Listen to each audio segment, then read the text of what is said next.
Hi, welcome back to my channel. My name's Hal and today I want to talk about all the books that I ended up reading in December.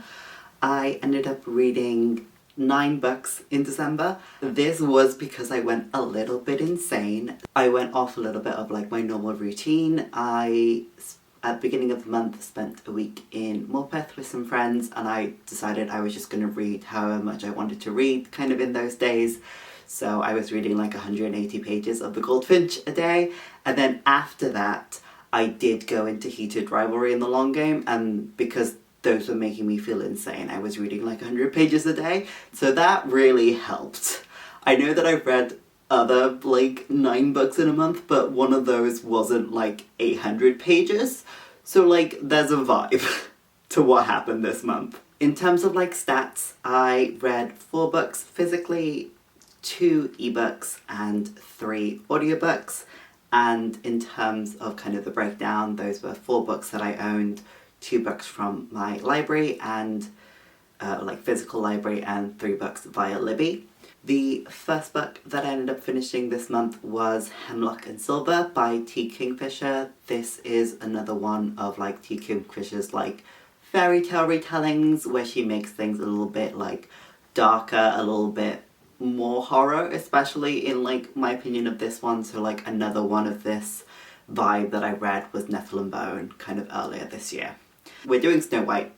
We are following our main character Anya, who is like a poison scholar is the best way to describe it. She's not really a healer. The only thing that she cares about is poisons, and she is interested in like curing poisons, but that's because, and like antidotes, but that's because she's really interested in poisons and not because she like, and like solving problems, not because she cares about people, which I think is a really fun character to follow. She gets asked by the king to try and work out if someone is poisoning his daughter Snow, so she goes out to like this big house in the middle of the desert. It's a very desert themed book in a really like fun way, I do have to say. And yeah, she just has to like investigate what's going on with this like 10-year-old child. She has like no maternal instincts whatsoever, and we kind of investigate what's going on. Is there poison? Is there weird mirror things going on? Who's to say? This was really fun. I read this as an audiobook and it was just a really fun thing to kind of have on in the background. I really enjoy that, once again, something that T. Kingfisher seems to do with her books, especially these kind of books where there's a bit of like a romance subplot kind of in here, is that our female character is an older, bigger woman who is often quite autistically coded, who like still finds love in a guy who like really likes her for who she is. And like whilst that's not, you know, something for me, I really appreciate what she's doing. I also really like the like lore of this world. It's not a major thing, but just like we are working within like a humoral system of medicine. How does that affect what Anya's beliefs about what poisons are? And like the like gods and stuff, like the saints of this world and stuff like that, which are very like background things, but it just helps like flesh out the world that this takes place in. And yeah, there were some like genuinely off-putting scenes in this as well, like genuinely scenes where I was like, ooh, that's bad. That's gross. So yeah, overall, I had a really good time. I don't think it's doing anything new, but I do think it was quite fun. I ended up giving this 3 stars. It's maybe like a 3.5 to be fair, especially with some of the other audiobooks that I listened to this month. I don't think I knew what I had when I was reading this book. The next book that I read was The Goldfinch by Donna Tartt. Again, if you've seen the reading blog that I did for this when we were in Morpeth, you can see my thoughts in a bit more detail. But we are following our main character, Theo Decker. When he's like 13 years old, he goes to like an art museum with his mother. Whilst they're there, there's an exhibition on various Dutch painters, and we encounter the titular Goldfinch painting, and kind of whilst they're in this museum, a bomb ends up going off and he manages to get out of the museum kind of safe and sound, but his mother does not. He also manages to get out of the museum with the painting, which is a whole thing. So yeah, we just kind of follow his life, kind of following that, both in the immediate aftermath. So he moves in with the family of a school friend, and kind of that dynamic. He ends up becoming friends with a guy who restores furniture in like the back of an antique shop. And he ends up moving out to Las Vegas as well with his dad, where he meets and forms this like toxic, codependent, homoerotic friendship with another kid called Boris. And then we kind of go forward to as to when he's an adult and is kind of all of those things in his past. So, you know, the loss of his mother, the relationships that he's had, kind of all come back in full force, and in a major way as well, the painting that he has. The painting acts very much as both a like physical reminder of the trauma that he's gone through, as well as like an issue that he has this painting that is missing, and that the general public think is stolen, and is kind of stolen in a way, but like you're also a 13-year-old boy who like is following the instructions of a man who's kind of concussed after a traumatic incident. You can't really blame him.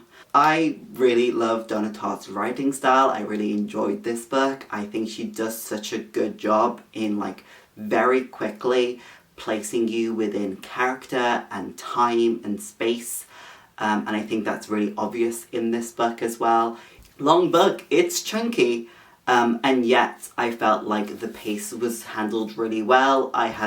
Was having a good time all the way through this book. I do think that she is concentrating on a very like narrow slither of humanity, and so she's not kind of looking at every single thing that could be going on, but I think she does do that very well. So yeah, I ended up rating this 5 stars. I had an absolutely fantastic time. I then picked up Heated Rivalry in the long game, so I did end up picking these up on my Kindle as ebooks. My little Kindle here. I would rather not have a Kindle, but I've had this since 2016 and I'm not going to buy myself a new e-reader just because I think Amazon sucks, so that's where we're at. A little bit of backstory, because unfortunately this is a very like, I'm sorry John for the deception, you're now going to get my Heated Rivalry thoughts.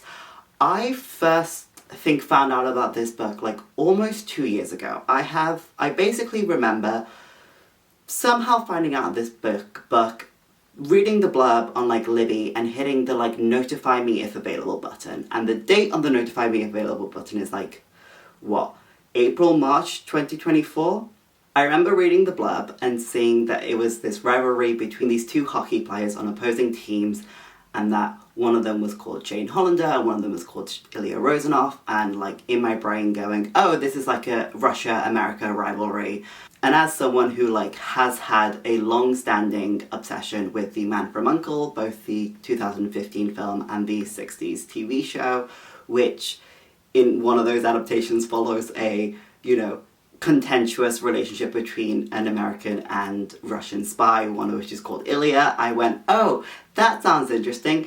I'll click the notify me button, and then promptly forgot about it. I do remember then finding out about the news about it being adapted into a TV show, because again, I think I knew what the like blurb of this book was, and it was something that interested me. And I knew about Jacob Tierney as well. One of my good friends was, especially at the time, really obsessed with his other 2 shows that he co-created, Letterkenny and Shawsey. But again, did not really think of anything of it. Beginning of this month, I watched the first 2 episodes and I could feel the like claws getting into my brain and making me obsessed with this thing. In a very real way, if I hadn't already decided that the first week of December, which was the week I was going to Morpeth and I was going to read The Goldfinch, I might have picked up Heated Rivalry at that point, in a real way. So I think I did the right decision, because I don't think I would have enjoyed The Goldfinch as much if the only thoughts in my head were about Heated Rivalry. But that was a possibility. So instead, I waited, I got back from my trip, I watched episode 3 and immediately started reading these books. So that's where we're at. So like I kind of briefly mentioned, we are following two main characters, Shane Hollander and Ilya Rozanov. They are like the best to ever do it in like their rookie year. They're like, you know, these like incredibly talented people that are going into the NHL. They meet at like World Juniors the year before they start their year, and they very quickly start up this like, you know, media rivalry between these two because they're both like at the top of their game, and also this like romantic and sexual interest in each other, which turns into like them having sex with each other for like years and years and years and pretending that they're not like interested in each other romantically. So yeah, the vibe is very much slow burn, but they're fucking the entire time in a real way. The first book we are also kind of exploring a little bit more about Shane and like internalized homophobia and stuff like that. When we go into basically this is a spoiler, but like they're romance books. At the end of Heated Rivalry, we get the resolution of like the romantic tension. We get like a defining the relationship kind of talk, but they are still closeted at the end of book one. And then when we get into book two, which is The Long Game, which is more about like their long game about what they, you know, a plan for the future so that they can still be together and how that pans out. And we're exploring a little bit more about Ilya and like his like mental health stuff. So that's kind of an overview. They are both two books in like a larger series of like interconnected standalones. I will say that Huge Rivalry and The Long Game are direct sequels, but you obviously get references to characters and events that happen in the other books as well. So yeah, I did really have a fun time with these. Are these good books? Especially like post-reading something like The Goldfinch. No, not really. Do they have a lot of the issues that I tend to have when I'm reading gay romance books that are unfortunately kind of conventions in the genre in ways that aren't fun? Yeah, absolutely. Did these have the vibe of like probably being adapted from fan fiction in some respects? Yeah. However, because I was like, what I wanted from these books was to get the characters like interiority and their thoughts based on being really interested and having a great time with the TV show. And these books did give me that, which was the main thing that I was looking for. And I think that the books are really fun, and you can really tell that they've been adapted with a lot of care and like passion, and they've, you know, done a really good job with that. And like, I had a good time with these books. They were a good fun time. What I would say is that because of who I am as a person, I love a character who's kind of a bitch. And therefore I do love Ilya Rozanov. And so I did enjoy The Long Game slightly more than Heated Rivalry. I also think like format-wise, Heated Rivalry is a lot of like time skips because we're kind of covering quite a big portion of their lives, whereas The Long Game is a lot more a shorter period of time almost, so it's a lot more like linear in that way. I do think that the romance and the relationship between these two is incredibly compelling, even when they are just having like no strings attached sex, as they're telling themselves. I had a great time. I am like probably going to like continue to pick these up, have a great time. I would say this is a situation where I do prefer the TV show over the books, but I think that they're both really quite fun. Obviously, because of, you know, as this review suggests, there is a lot of sex scenes in both of these books, so if that's something that you want to be aware of, it definitely is the case.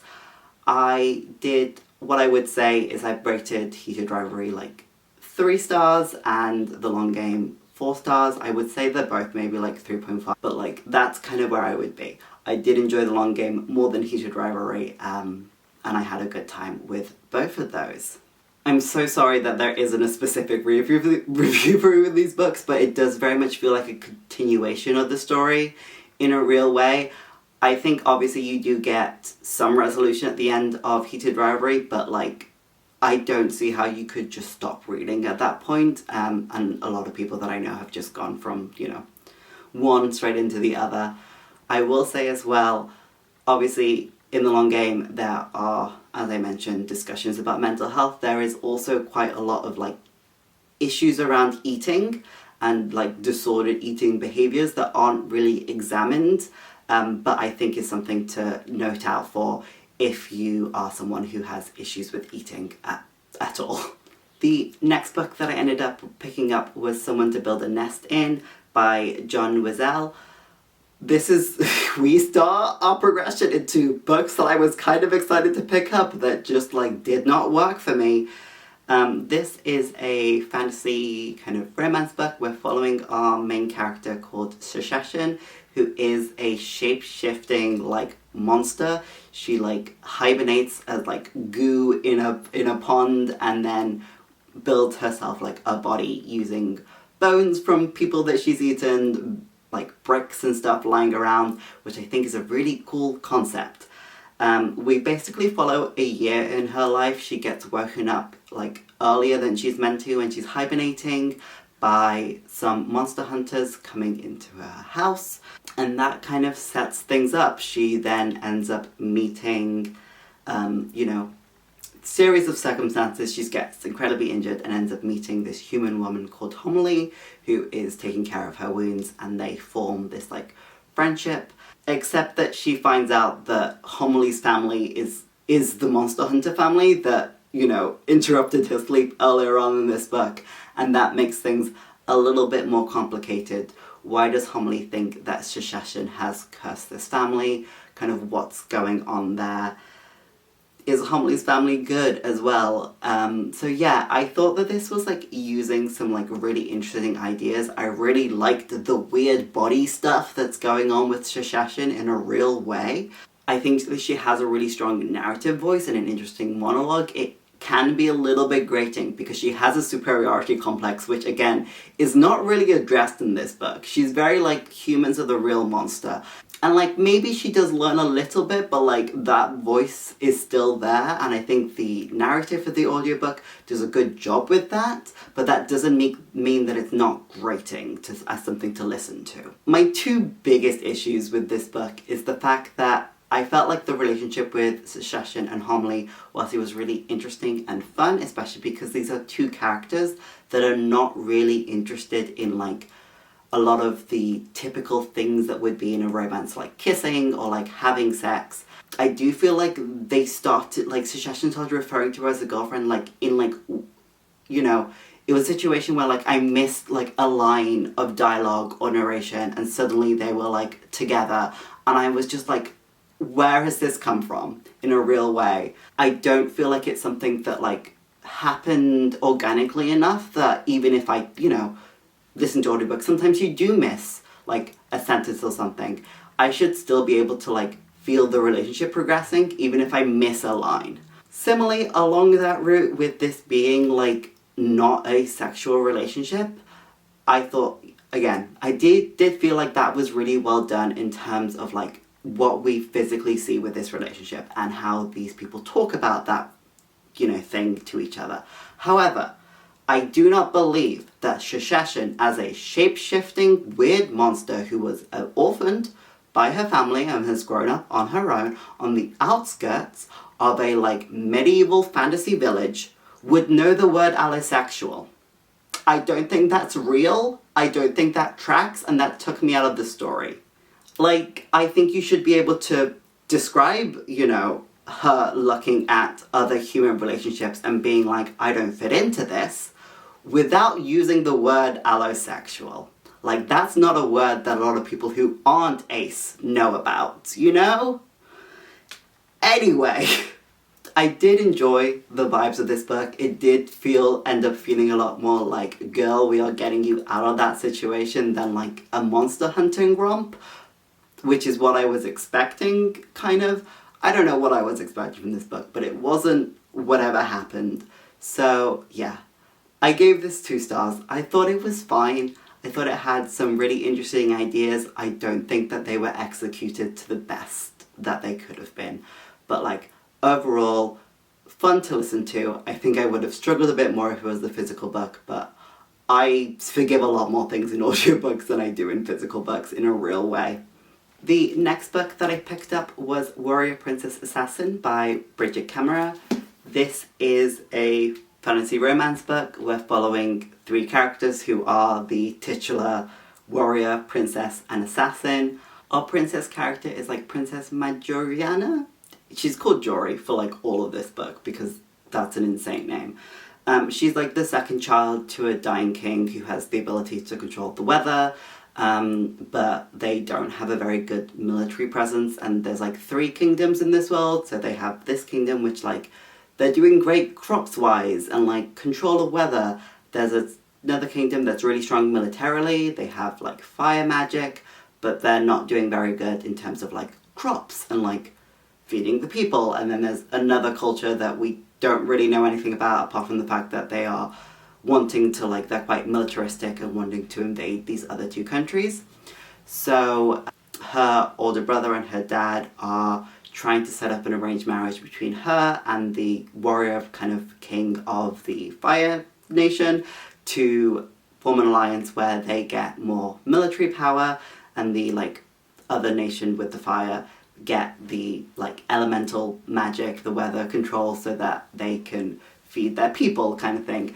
Warrior king character is Maddox Kyron, or Kai, and he's kind of the, you know, the other kind of romantic interest in this. And then finally we have the assassin, who is Asher, who was Jory's like childhood friend. His mother was like a lady in waiting, but they get exiled when his mother is implicated in like the queen's death, and he's gone away and become an assassin, but they still have this like secret friendship, possibly something more going on, which is obviously complicated by the fact that Jory is meant to be marrying someone else, and then complicated further by the fact that Asher gets hired by the Assassin Guild to kill both of them. So we end up with these 3 people being like thrown together, trying to work out kind of what's going on and keep themselves safe. There's not a huge amount of plot in this book. It's a lot of we're traveling from place to place in a real way, but the main thing that's happening in this book is that we're building the relationship between these characters. The reason that I was interested and I picked up this book is the fact that I heard that it was poly. All 3 of these characters are interested in each other and are building a relationship together as a throuple, which I thought was interesting, and as is probably clear from the other books that I've read this month, I enjoy seeing boys kiss, which made this infinitely more interesting than any other fantasy romance that I could have picked up. So like, I feel like that part of this book was done really well. I am interested in 3 characters as people and in their relationship. I think that was done quite well and interestingly. I liked that they all had like different dynamics between each other. Keeps things interesting and like makes it a bit more obvious as to why like they would like each other in this way. But again, plot is we are traveling from point A to point B is the major plot over this. We're obviously learning a bit more about the world and the magic system, obviously these characters.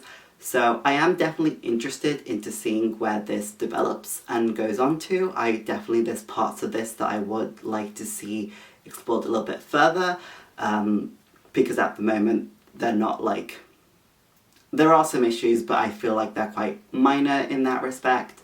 And I'm interested in seeing how the relationship between these 3 develops as well. I ended up giving this 3 stars just on the basis of like nothing's happening and I wanted more from this book. But I did have a good time. I did have a good fun time with this. The next book that I ended up finishing was The Book That Held Her Heart by Mark Lawrence.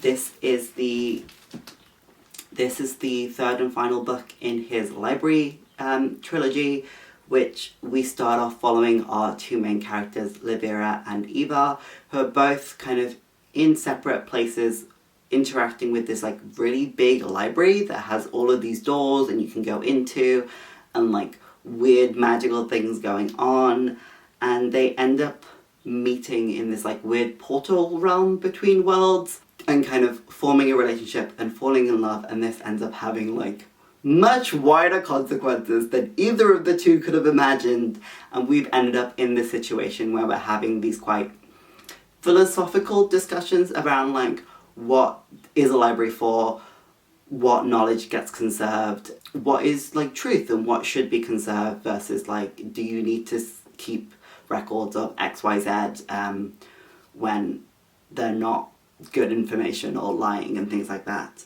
Conservation versus destruction of knowledge, things like that.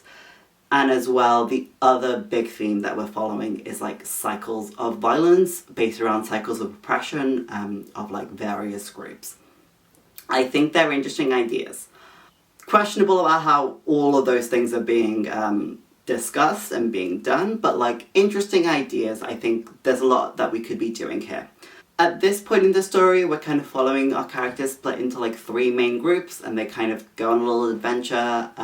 Maybe that changes some of their minds about what they believe in and their ideas, and then kind of a big finale situation going on.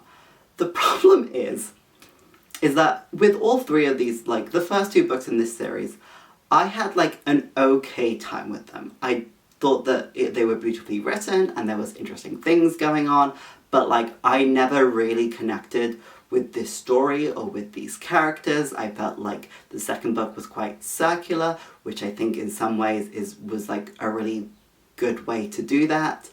But like this isn't a book series where I've been like really obsessed with it and really excited to pick up the next book in this series. This has been one where I've had those books available to me and I've been like, yeah, I'll pick it. I was in my library picking up a different book and I saw that they had the 3rd book in this series and I was like, yeah, I'll pick it up. I did not have a good time with this book. It felt like such a slog to get through this book in a real way. I didn't feel connected at all to this story, to these characters. There are various moments in these books that are meant to be dramatic and emotional, and I just did not care about anything that was going on here. Maybe I should not have finished this book in a real way, but like, I was in Italy, this was the book that I had to read. Yeah, and like, I think the worst thing about it is that in the time between me reading the first 2 books in this series and me picking this book up, I read a different series by Mark Lawrence, which I really loved and adored. So like, the fact that I did not care about this book was like even more of a disappointment, because I'm like, you can write good things that connect to me. This is just not it in a real way. I don't think it's badly written. I think you've done made some interesting choices in how you wanted to discuss things, but like, it is well written. I just like did not care about any of these characters at all, and it was such a difficult book to get through because I had no emotional investment in it at all. So yeah, I gave this 1 star. I don't think it's bad. I don't think it's to the same level as some of the other books I've rated 1 star, but I just did not care and I did not like it. The next book that I ended up picking up was Voyage of the Damned by Frances White. This is another book that I was interested in picking up and had an okay/disappointing time with it. It's like a fantasy murder mystery book where in this world where there are these like 12 provinces all named after animals, and basically there's the head of each of these provinces has a magical gift. These get passed down to their children when their children like are between the ages of like 6 and 12. And the last one of these children has received their gift, and so all of these kids, all of the heirs, I mean, I say kids, one of them's like 6, but like 3 of them are like in their mid-20s, one of them's in his 30s, etc. All get put onto this ship. It's like a 12-day voyage to this big magical sacred mountain. I can't remember exactly what they're doing there, but they have to go on this voyage. And we're following Ganymedes, who's like the heir to Frisch province. All of the southern provinces are kind of looked down upon by the northernmost provinces, and Fish province kind of most of all. And he's also hiding the secret that he does not have a blessing. He does not have this magical ability. Him and his dad are straight up lying to the emperor about this. So his plan is to kind of go on this voyage and make everyone there hate him, so they never want to talk to him and they don't find out this secret that he's keeping. A plan that goes horribly awry when people start dying on this ship, and obviously it's like one of them has to be the murderer. He ends up teaming up with a couple of other people on the ship to try and work out what's going on and solve the like murder mystery part of this book. This was fine. I felt like, again, kind of similar to Someone Who Builds a Nest In, Ganymedes has a very strong narrative voice, which I think is good and an interesting choice. However, again, it did make it annoying to listen to. I felt like the world was quite fun. I am interested in politics and scheming. I just don't think that this was super well done. There is also like a romantic relationship that develops over the course of like this journey. I felt like that was done really quickly in a way that was unrealistic and was taking me out of the story. We do get an explanation as to why it's so quick, but like that doesn't help the fact that whilst I'm reading your book and, you know, reading these scenes, I don't believe in it, you know? You can explain something, but that doesn't solve the issue that I had while I was reading it. So yeah, overall, again, I read this as an audiobook. I think that reading to like 65 minutes of an audiobook every day hides a lot of sins because it's a little less active than like reading something physically, and I'm able to get through things that I don't enjoy a little bit more. So yeah, I ended up giving this 2 stars. It was fine, but a little bit disappointing because I thought it would be a bit more fun, because I do enjoy murder mystery. Going into the last book that I read this month, which was One by One by Ruth Ware. This is not a book that I would have picked up on my own. My mum ended up giving this to me for Christmas as like a blind date with a book that she picked up in a charity shop. Now, did she read what was on said blind date with a book to pick one that she thought I would be interested in? No. But like, I think it ended up being like a lucky coincidence. This is like a murder mystery thriller book. It's definitely something that's outside of what I normally read, but because I'd had such bad luck with these like fantasy books that I was excited to read, I was like, let me just read something completely different, start over, you know, end the year on like hopefully a bit more of a positive note. So we are following a kind of a group of characters who are all involved and like stakeholders in this like music listening social media app called Snoop. You can basically listen to what other people are listening to kind of live, and if they pause their music, your music stream gets paused as well, so you're like snooping on people and like a bunch of people are using it, etc. It's like, was this startup?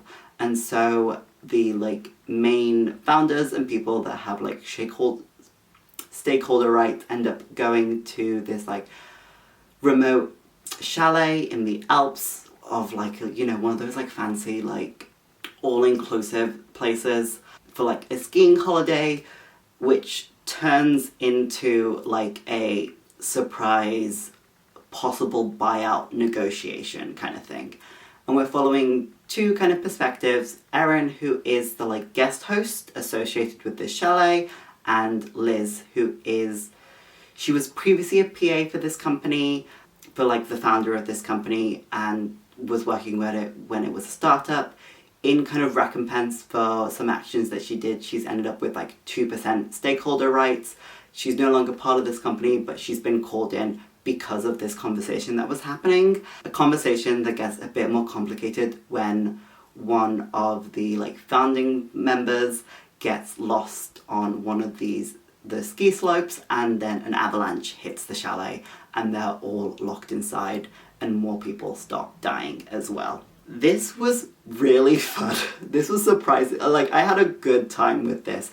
This, surprisingly, I felt like had better politics than Voyage of the Damned did in regards to like why these people are being picked off and like the conversation that these characters are having, trying to work out what the murderer's motive is. Like, I felt like that was done better and it was more understandable than like the weird ass fantasy like provinces bullshit where there's like inheritance of like a country almost, and we're doing it about stakeholder shares, you know? There is like a twist in this, and as soon as the twist happened, even though I wasn't expecting it, it was very much like, okay, I see what we're doing here.